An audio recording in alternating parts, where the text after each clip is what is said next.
Praise God mga kapatid in Christ. Ang devotional na aking i-share sa inyo for today is about sa sanggol na ipinanganak para sa atin.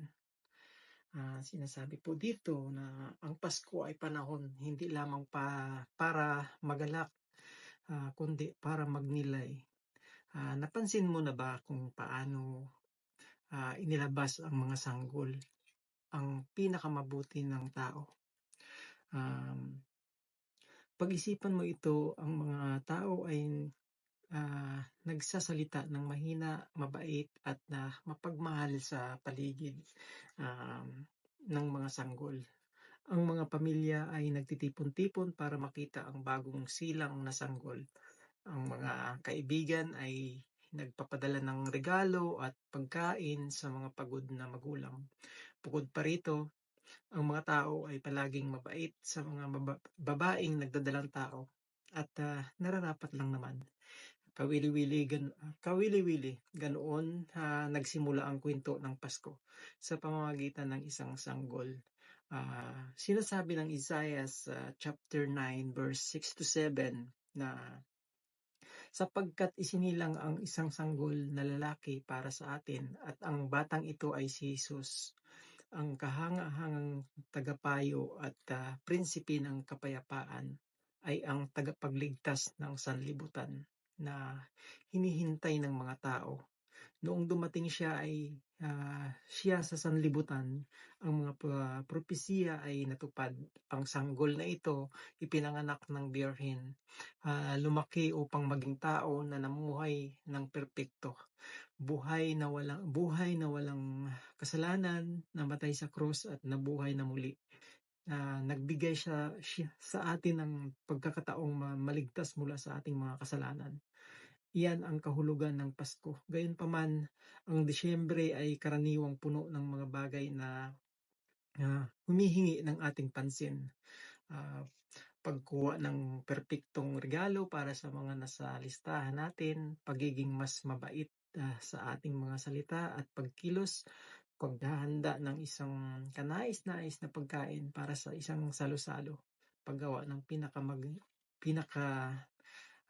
kamanghamanghang card upang maipadala sa mga kaibigan at pamilya, pakikilahok sa mga aktibidad para sa tradisyon na ito. Ang lahat ng iyan ay magagandang bagay. Gayunpaman, kung hindi tayo maingat, maaari nating pahintulutan ang paraan ng ating pagdiriwang na malapitan na ang nag-iisa na ating ipinagdiriwang. Maaari nating mapanatili ang ating pagtuon kay Jesus habang hinahanap ang kasiyahan sa mga pagpapala ng Diyos sa atin. Nilayon ang mga ito upang masiyahan tayo, hindi para sa sambahin natin ang mga ito. Ang Kapaskuhan ay nagdudulot ng isang bagay sa karamihan sa atin, ang isang bagay na sa atin na nais maging mapagbigay, mabait, maligaya, palakaibigan at makipaghalubilo. Ngunit paano kung hindi tayo maghihintay hanggang sa sumapit ang Pasko upang gawin ang mga ito? Hindi natin kailangan maghintay hanggang Disyembre upang maibigay sa samahang hindi layon ang kumita, upang maging mabait at magsalita ng mabuti sa iba, upang maghanda ng pagkain para sa mga malapit na kaibigan, upang magpadala ng isang card sa isang miyembro ng pamilya, upang lumikha ng mga tradisyon sa buong taon sa ating pananampalataya. Tila isang itong mahirap na utos upang maisakatuparan yan ngunit hindi kailangan lang ito ng kaunting paglalayon. Kailangan nating markahan ang ating mga kalendaryo o gumawa ng paalala at sundin lamang ang mga ito. Isipin mo kung ano ang pakiramdam kapag naririnig natin ang mga pariralang ang Pasko ay panahon para sa pagbibigay o ito ay panahon para sa pamilya at mga kaibigan sa Disyembre.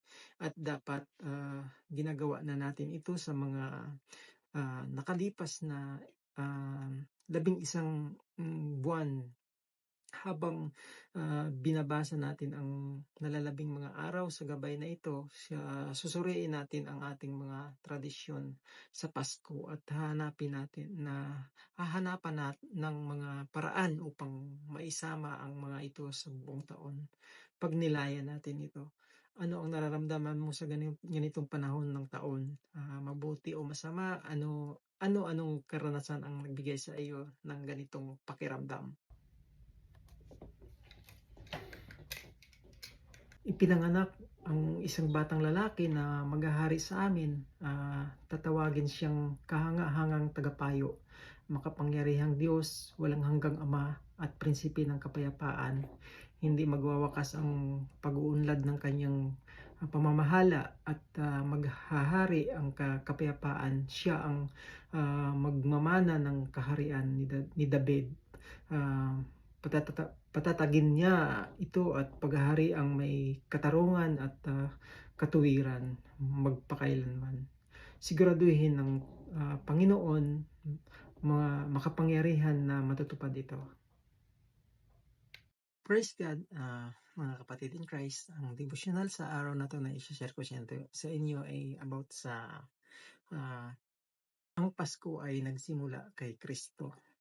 Ang Pasko ay may nagagawang medyo kakaiba sa tao. Ang pagpapalitan at pagtanggap ng mga regalo ay isa sa pinakatanyag na tradisyon ng Pasko. Sa unang bahagi pa lang ng Nobyembre, ang mga anunsyo para sa perpektong regalo ay nagsisimula na. Ang Matthew 2 ay nagsasabi tungkol sa pagsilang ni Jesus. Narinig ng mga pantas na pinanganak si Jesus at sila ay naglakbay upang hanapin siya. Sinabi sa Matthew chapter 2 verse 10, ganoon na lamang ang kanilang kagalakan nang matagpuan nila si Jesus at sila ay naghandog ng mga regalong ginto, insenso at mira. Ang pagbibigay ng regalo ay marangal, mapagkaloob at nagsasabing ikaw ay nasa isip ko, katulad tayo ng ating Ama sa langit kapag tayo ay nagbibigay ng mga regalo sa iba. Karaniwan at inaasahan na magbigay ng mga regalo sa Pasko, ngunit paano kung tayo ay mapagbigay sa lahat ng oras?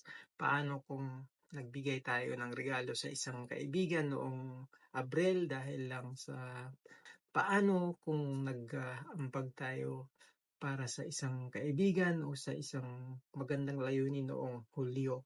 Kung ginawa natin ang pagbibigay bilang bahagi ng ating buhay, maaaring hindi natin masyadong pagtutuunan ang pansin ang paggawa nito sa loob lamang ng isang buwan bawat taon. Marahil ay iniisip mo na wala kang pera upang bumili ng mga regalo at na magbigay ng mga donasyon sa buong taon. Narito ang ilang mga saloobin pagdating na sa pagbibigay.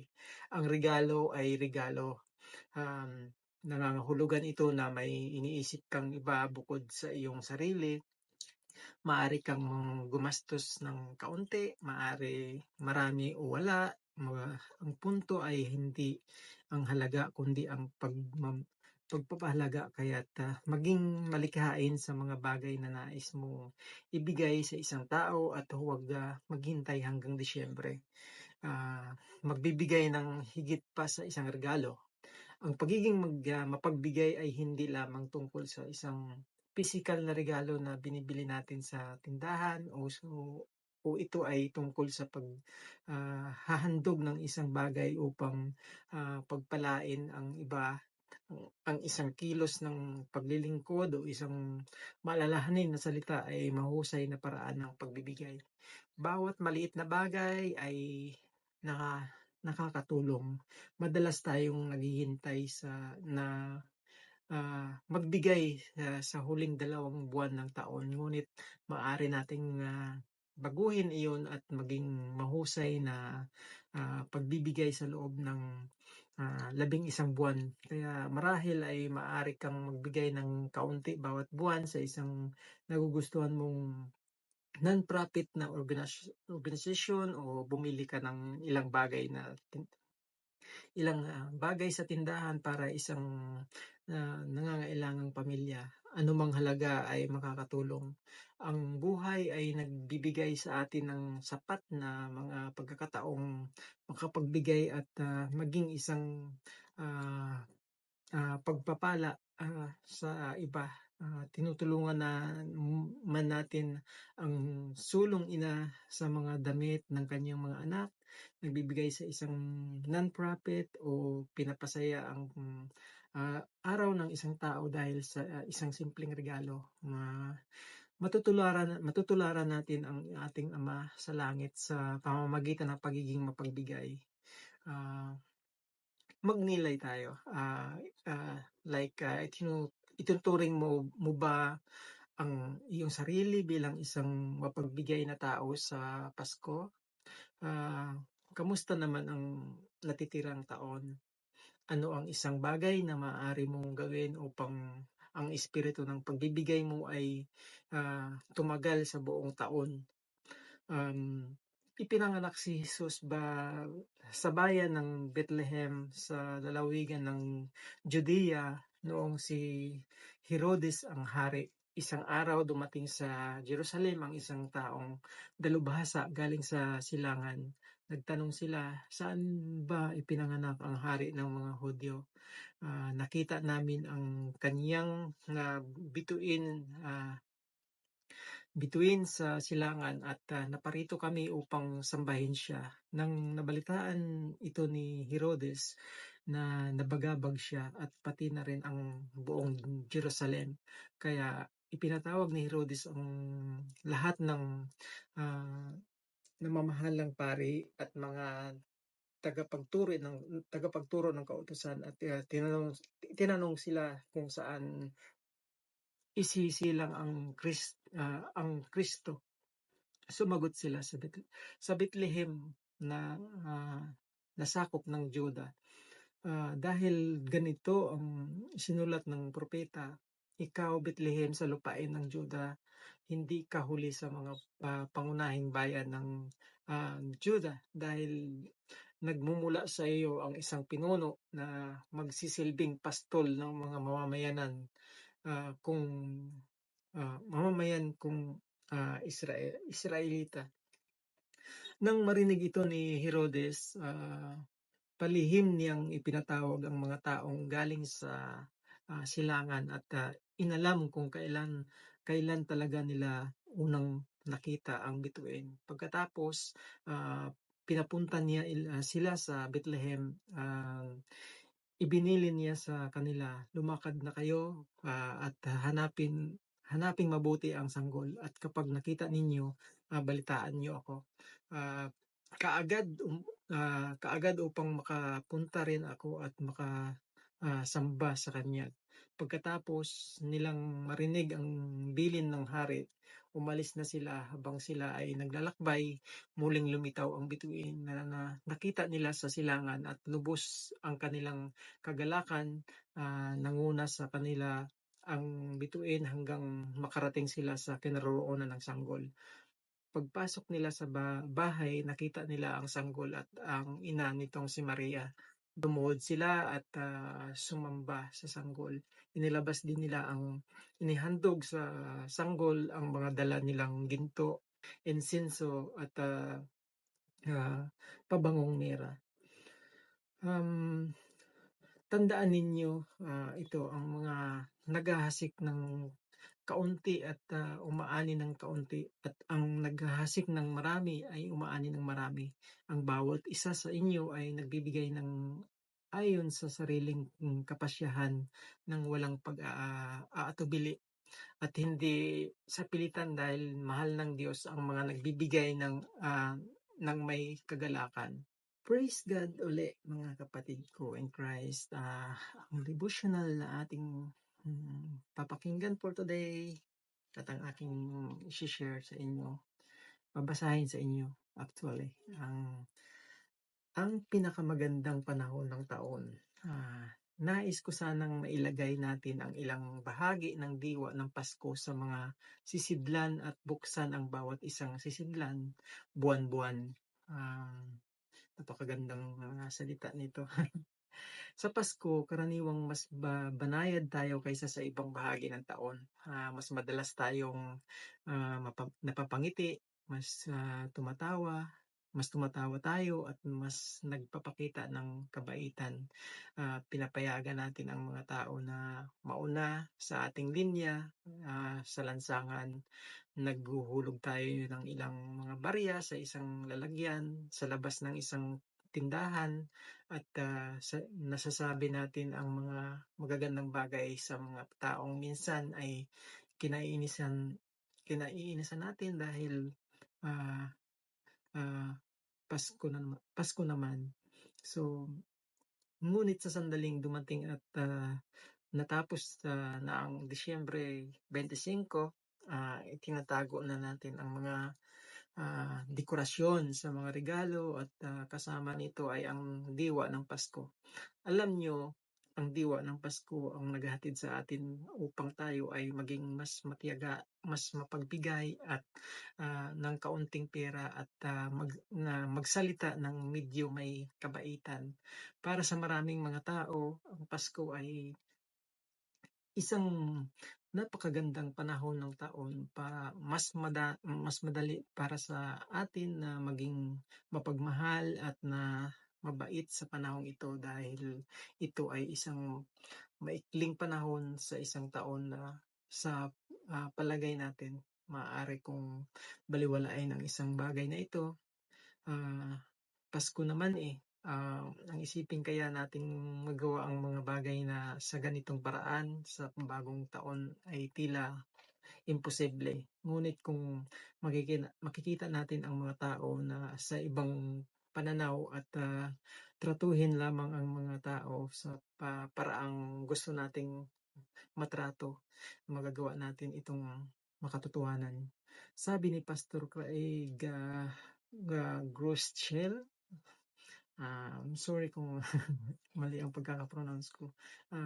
Craig Groeschel, hinuhusgahan natin ang ibang tao sa kanilang mga kilos, ngunit hinuhusgahan natin ang ating sarili sa pamamagitan ng ating mga intensyon.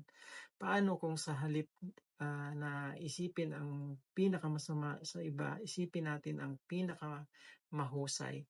Paano kung paniwalaan nating mabuti ang intensyon nila sa kanilang mga pakikitungo sa atin kahit na Pasko?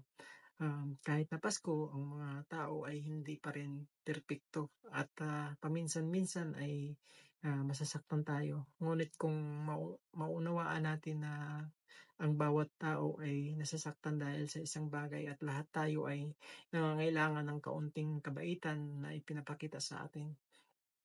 Ang babaeng iyon na tila walang konsiderasyon at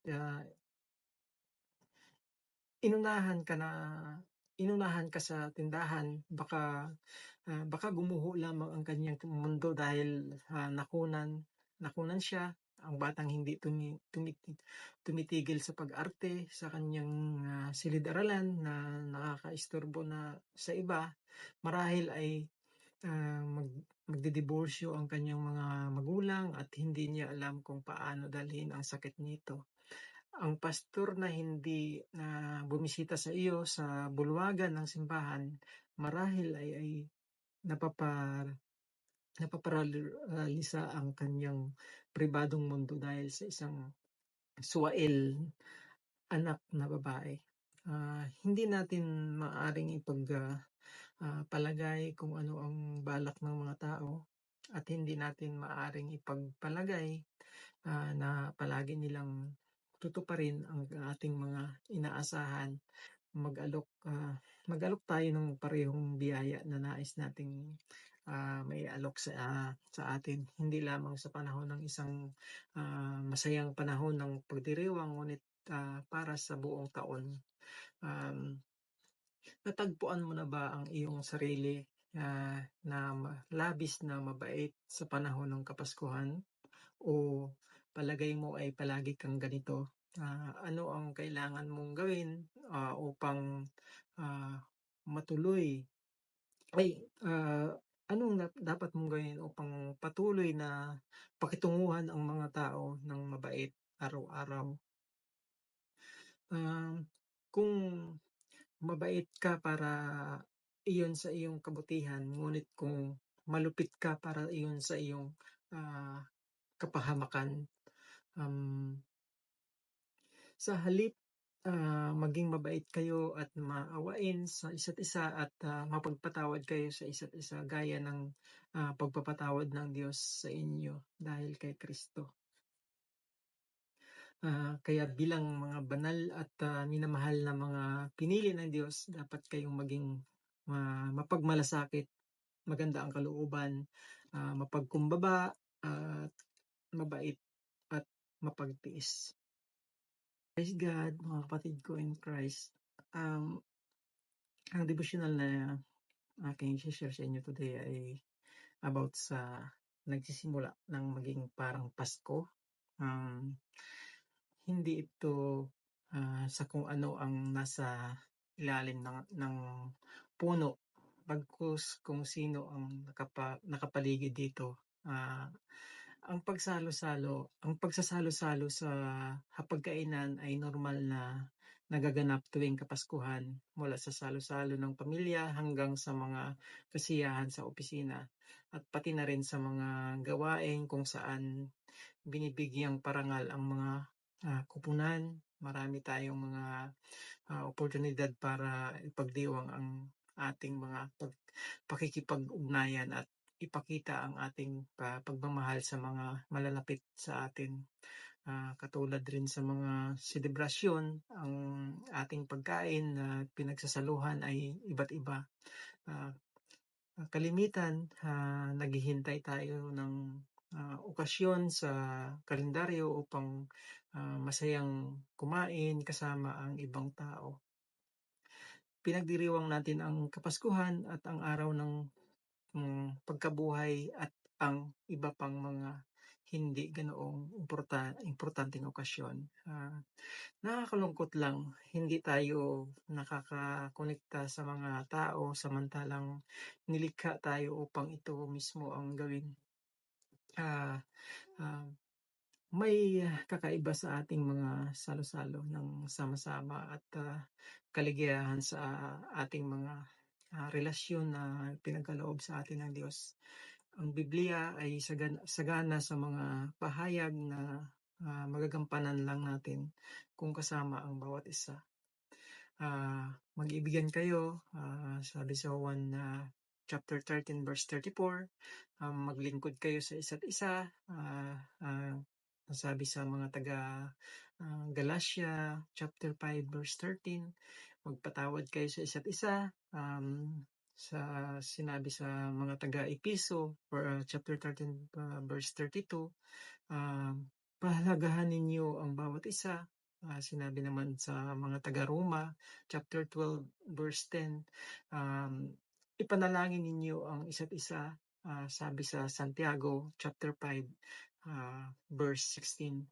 Upang mangyari ang sinasabi sa banal na salita ng Diyos, nararapat magsama-sama tayo ng mas madalas. Bakit hindi sa isang bisis sa isang buwan ay may gawin tayo?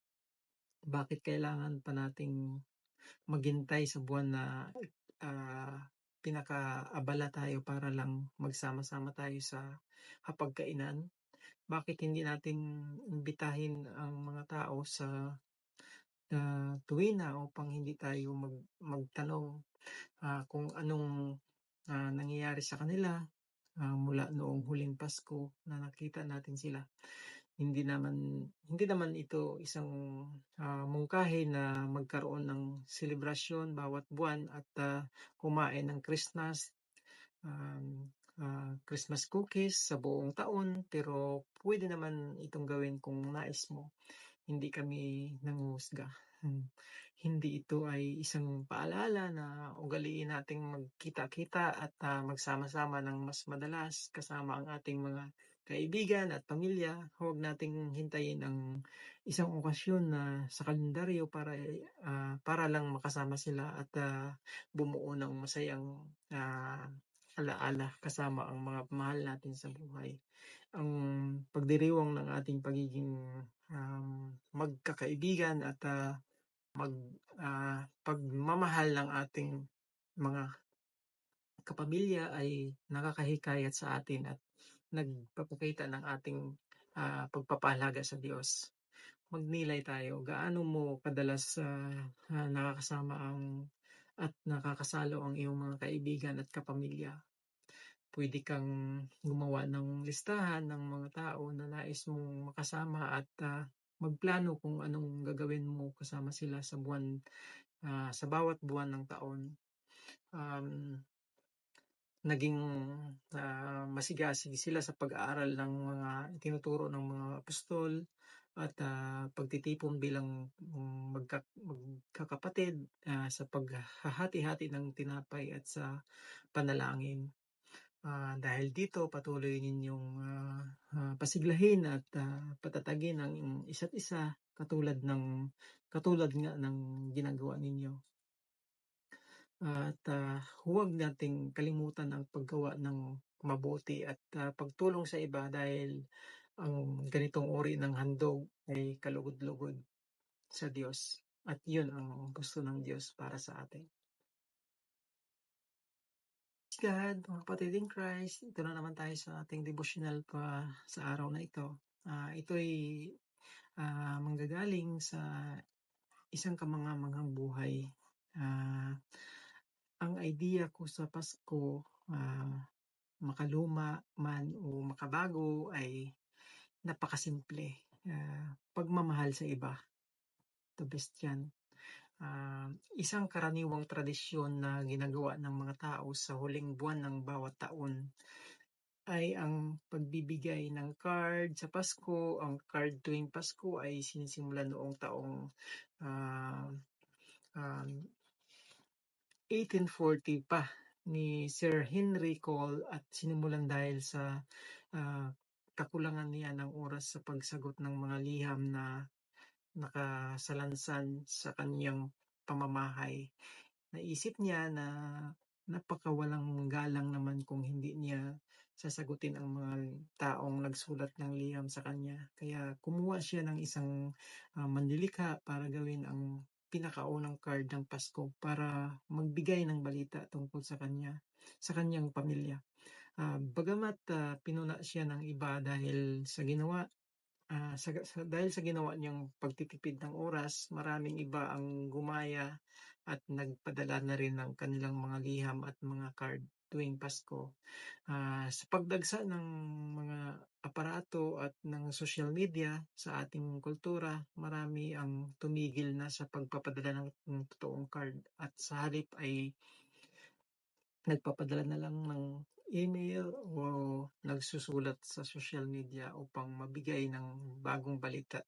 Hindi naman sa hindi na kinakailangang magpadala ng mga card at mga bagong balita. Dapat tayong magpadala kung kinagigiliwan natin ito. Tama, di ba? Since na dumating talaga yung social media sa kultura natin, ang daming nabago. Pero hindi ba mas mabuti kapag hindi na natin kailangang magpadala? May patanong yun, hindi na natin kailangang magpadala kung nagsikap tayo na makipag-ugnayan sa mga matatalik na kaibigan at mga kapamilya mula pa noong Enero hanggang Oktubre. Mas abala tayo kaysa sa dati at mas puno ang ating mga talakdaan kaysa sa dati. Maaari tayong makapagpadala ng mensahe sa text o sa social media, pero ang pagpapadala ng tunay na card sa koreo ay hindi na nakakatawa at makaluma. Tama. Pero ano kaya kung tayo ay nagsisikap na sulatan ang isa sa ating mga kakilala gamit ang papel at pluma sa bawat buwan ng taon? Paano kung pagpasyahan natin na magpadala ng 2 sulat bawat buwan, o paano kung dalhin natin sa susunod na antas at sabihing magsusulat ako ng 52 na liham sa isang taon Sa 52 na mga tao, isang sulat na iyon bawat linggo at nakakabaliw itong pag-isipan, o nakakabaliw nga ba talaga? Um, Parang ang hirap gawin, mga kapatid in Christ, na yung mga gano'ng paraan pa, 'di ba? So, hindi natin malalaman kung anong kahulugan sa iba na makatanggap ng liham galing sa atin, sa kanilang mailbox man, sa kanilang misa, o di kaya ay inipit lang sa wiper ng salamin ng kotse. Hindi lang iisa ang paraan ng pagsulat ng pagbibigay lakas ng loob sa iba. Maaring matanggap nila ito sa panahong iniisip nila na hindi na nila kaya, at ang sulat natin na nagbibigay lakas ng loob ay maaaring maging kung ano ang kanilang kinakailangan sa sitwasyon na kanilang hinaharap. Pagnilayan niyo ito, mga kapatid in Christ. Sa tingin mo ba ay mapapakinabangan ng mga kakilala mo ang pagtanggap ng sulat galing sa iyo, maliban sa tipikal na card ng Pasko at balita? Gumawa ng listahan ng mga taong gusto mong bigyan ng mga sulat. Planuhin kung kailan mo ibibigay ang mga ito sa kanila at isasagawa ito. Kasi sa ganitong paraan, mararamdaman ng isang tao kung paano mo siya kamahal. Alam niyo yun, kahit na nasa kultura na tayo ngayon ng advance na talaga, kasi hindi na uso talaga yung susulat ka pa. Parang nakakatamad na gawin, 'di ba, kung tutuusin. Pero dahil kung gusto mo talaga na ibalik yung dating pamamaraan, dahil sa gusto mo mapasaya ang isang tao, pwede mo siyang gawin ulit. Um, Huwag paalalahanan kayo araw-araw habang may panahon pa, para walang sinuman sa inyo ang madaya ng kasalanan na nagpapatigas sa puso niyo. At sa sikapin nating mahikayat ang isa't isa sa pagmamahalan at sa paggawa ng kabutihan. Huwag nating pabayaan ang mga pagtitipon natin gaya ng na kaugalian na ng ilan. Sa halip, palakasin natin ang loob ng bawat isa, lalo na ngayong nalalapit na ang huling araw. Praise God, mga kapatid in Christ. Mukhang masaya itong devotional na i-share ko sa inyo. O halina, sambahin na natin siya. Ang diwa ng Pasko ay wala sa mga regalo, kundi nasa kanyang presensya. May hindi mabilang na mga tradisyong isinasama natin sa panahon ng Kapaskuhan. Pinapalamutian natin ang ating mga tahanan at lugar na pinagtatrabahuan ng lahat ng uri ng mga na laso, Christmas tree, mga halaman, mga ilaw at mga kumikinang na dekorasyon. Gumagawa tayo ng mga pagkain noong nakalipas na Disyembre pa natin hinahangad. Ngunit pakiramdam natin ay hindi nararapat kainin sa pagitan ng Enero at Nobyembre. Namamasyal tayo sa mga bayan upang tingnan ang mga kilalang lugar na may magagandang dekorasyon at pailaw. Pinapanood natin ang ating mga anak sa mga dula sa kanilang paaralan at mga programa sa ating mga simbahan. Tunay hindi tayo nauubusan ng mga tradisyon kapag buwan ng Disyembre.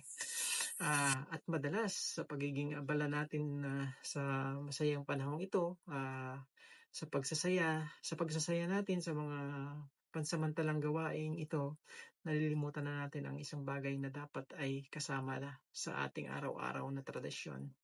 Ang paglaan ng oras kasama si Jesus. Madalas ito ang isang relasyon sa buhay na nakakalimutan nating paglaanan ng oras sa panahong dapat ay pinagdidiriwang natin siya. Tama, di ba? So nakakalimutan talaga ng iba. Hindi aminin natin, talagang maraming dumaranas ng gano'ng sitwasyon na nakakalimot tayo sa Panginoon. Madali itong gawin at tayong lahat minsan sa ating buhay ay napunta na sa ganitong sitwasyon. Ngunit may mabuting balita, hindi dahil nga nakaligtaan nating maglaan ng isang araw, isang linggo o kahit na isang buwan para kay Jesus, ang nangangahulugan ng hindi na tayo maaaring magsimula ulit.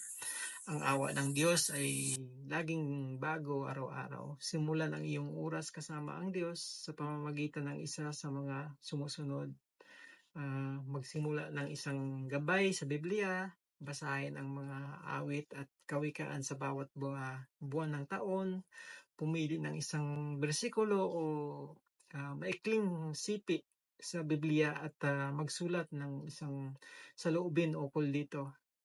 Isama ang pakikinig na sa mga awiting pagsamba sa inyong araw maglaan ng panahon upang ipanalangin ang mga tao sa iyong buhay, makinig sa mga mensahe o podcast na magpapalakas ng iyong pananampalataya. Ang paggawa ng mga bagay na ito ay hindi upang makuha mo ang pagmamahal ng Diyos o para masigurong hindi siya galit sa atin. Ito ay tungkol sa pakikipag-ugnayan sa Kanya na nagbibigay ng buhay para sa atin upang tayo ay makapamuhay para sa Kanya. Ito ay tungkol sa paghugot ng lakas na kailangan natin upang mabuhay sa mundong kasalukuyang nating tinitirhan.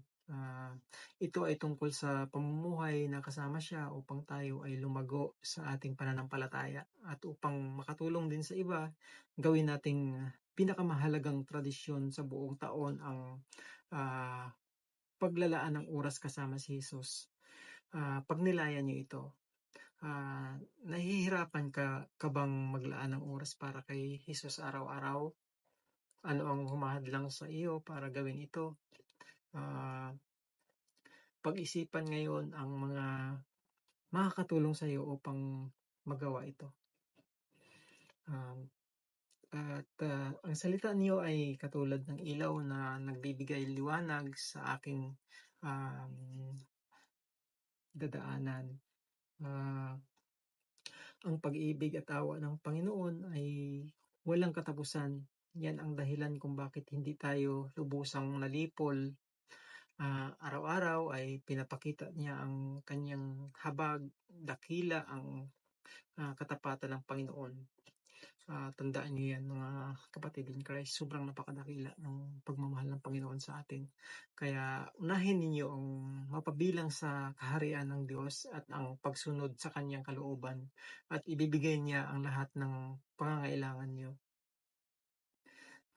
Kinabukasan ng madaling araw, bumangon si Jesus at pumunta sa ilang upang manalangin. Praise God mga kapatid in Christ. Dito tayo sa huling araw ng 7 araw ng devotional para sa kahulugan ng Pasko. Itong huling araw na to, ito yung pang-7 araw na ginawa natin sa devotional. At ito ang pang-7. Maniwala sa mga mahika ng Pasko. Igagalang ko ang Pasko sa aking puso at susubukang panatilihin ito sa buong taon. Actually, hindi lang sa buong taon na kapatid in Christ, gawin mo yan araw-araw hanggang sa ikaw ay nabubuhay dito sa mundo, sa hiram ng mundo. Kasi pag talagang ituloy-tuloy mo yan at hindi mo babaguhin ang kaugalian yan, si Lord nakatingin sa'yo. So pagdating natin dun sa talagang tunay na mundo kasama ang Panginoon, dun mo mararanasan ang lahat ng kabutihan na ginawa mo dito sa hiram na mundo, kumbaga.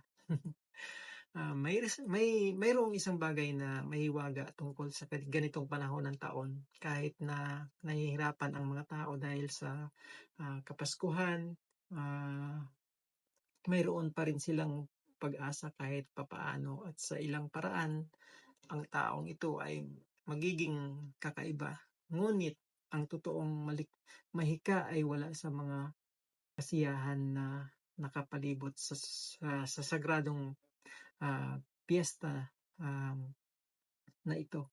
Ito ay nasa pamumuhay para sa isang bagay na higit pa sa ating mga sarili. Sa pagsapit ng Enero at sa mga susunod na buwan, maaari nating dalhin ang mga ideya na gabay na ito sa pamamagitan ng pagiging mapanadya. Ang mga dekorasyon ay maitatabi at ang mga pangit na mga damit, panlamig ay maitatago. Pangit na damit, itatago mo, di ba? Ngunit ang init ng dala ng Pasko ay maaaring manatili. Kailangan lang nating magsikap upang mapanatili ang mga sarili natin sa kung ano tayo mula Enero hanggang Oktubre na nakikita natin tuwing Nobyembre at Disyembre. Ang pinaka pangyarihang bagay na magagawa natin upang mapanatili ang ating mga puso na buhay at umuunlad sa buong taon ay ang linangin ang isang pusong nagpapasalamat. Sinabi ni St. Francis ng Assisi, nasa pagbibigay kaya tayo ay tumatanggap, at kapag tayo ay nagbibigay, sa katunayan tayo ay tumatanggap. Hindi natin kailangang hintayin ang panahon ng Pasko upang makagawa ng isang pagbabago sa buhay ng isang tao.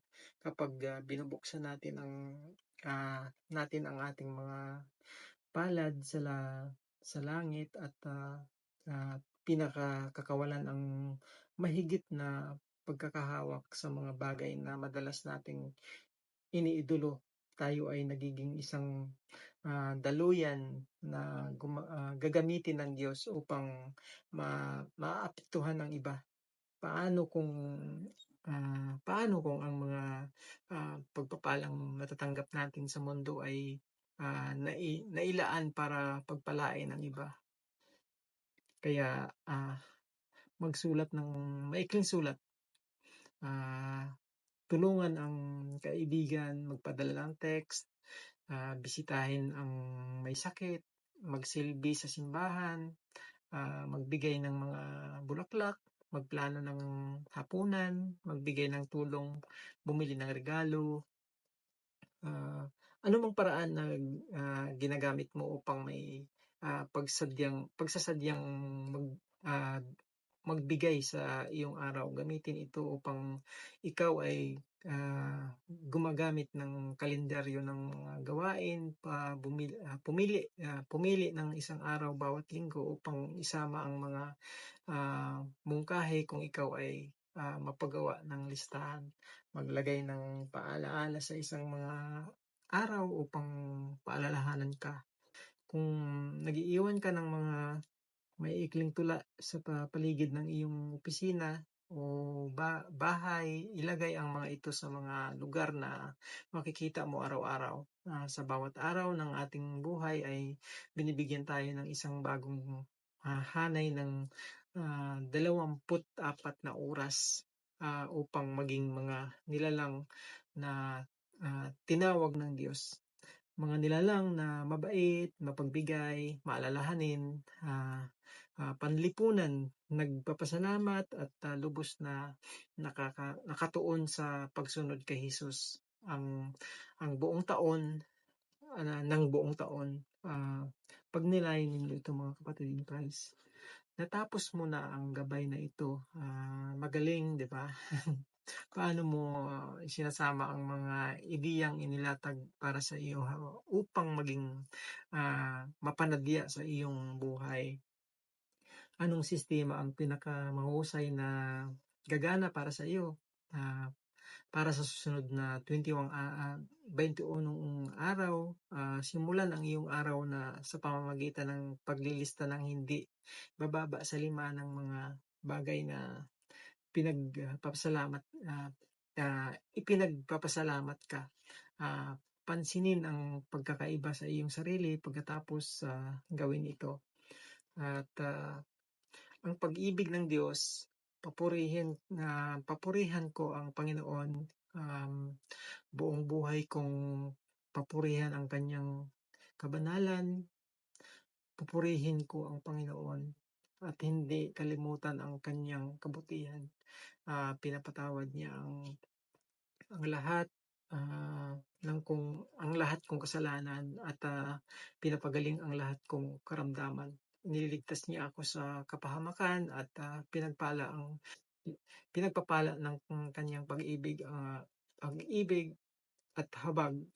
Pinagkakalooban niya ako ng mga mabubuting bagay habang ako'y nabubuhay.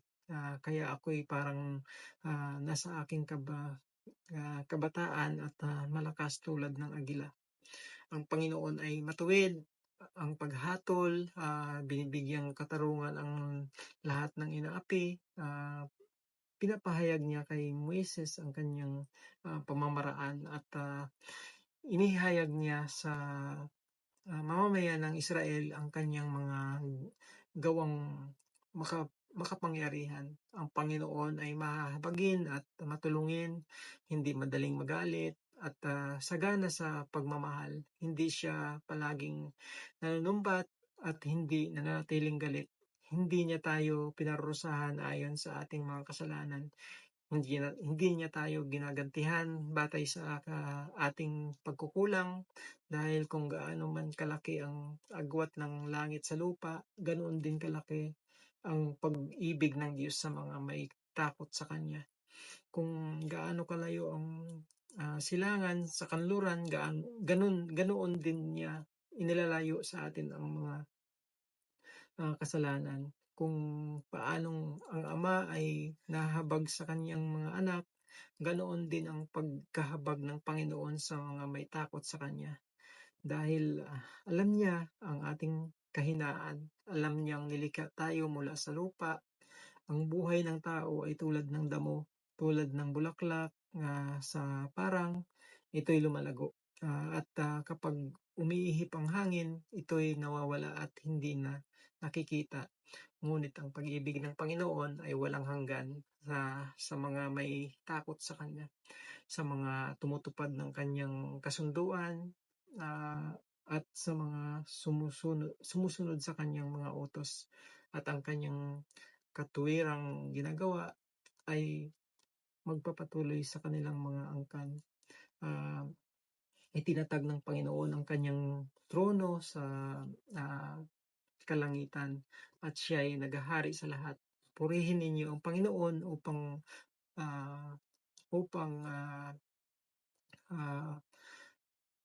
purihin ninyo ang Panginoon, kayong makapangyarihan niyang mga anghel na nakikinig at sumusunod sa kanyang mga salita. Purihin ninyo ang Panginoon, kayong lahat na mga nilalang niya sa langit na naglilingkod sa Kanya at sumusunod sa Kanyang kalooban. Purihin ninyo ang Panginoon, kayong lahat na mga nilalang niya sa lahat ng dako na Kanyang pinaghaharian. Purihin ang Panginoon. At pagpasalamat kayo kahit ano ang mangyayari, dahil ito ang kalooban ng Diyos para sa inyo na mga kay Kristo Jesus.